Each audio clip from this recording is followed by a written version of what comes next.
കൊരിന്ത്യർക്ക് എഴുതിയ 1-ാം ലേഖനം 8-ാം അധ്യായം 3-ാം വാക്യം. ഒരുത്തൻ ദൈവത്തെ സ്നേഹിക്കുന്നു എങ്കിലോ അവനെ ദൈവം അറിഞ്ഞിരിക്കുന്നു. നമ്മുടെ ജീവിതത്തെ അതിശയിപ്പിക്കുന്ന പല വാക്യങ്ങളും കാണാൻ കഴിയും. എൻ്റെ ജീവിതത്തെ അതിശയിപ്പിച്ച ഒരു വാക്യമാണിത്. ഒരുത്തൻ ദൈവത്തെ സ്നേഹിക്കുന്നു. നമ്മളൊക്കെ പറയാറുള്ളൊരു കാര്യമാണ്, ദൈവത്തെ ആത്മാർത്ഥമായി ഞാൻ സ്നേഹിക്കുന്നു. ദൈവം നമ്മളെ സ്നേഹിക്കുന്നുണ്ട്. പക്ഷേ നമുക്ക് ദൈവത്തോട് സ്നേഹമുണ്ടോ?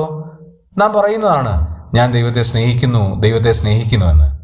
പക്ഷേ ദൈവത്തിൻ്റെ മറുപടി ശ്രദ്ധിക്കണം.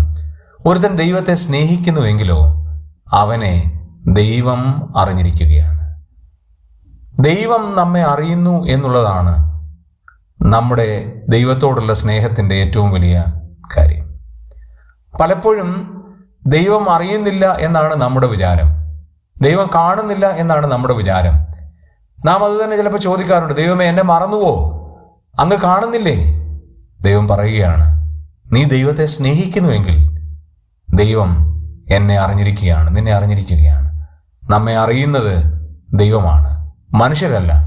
നാം ദൈവത്തെ യഥാർത്ഥമായി സ്നേഹിക്കാം.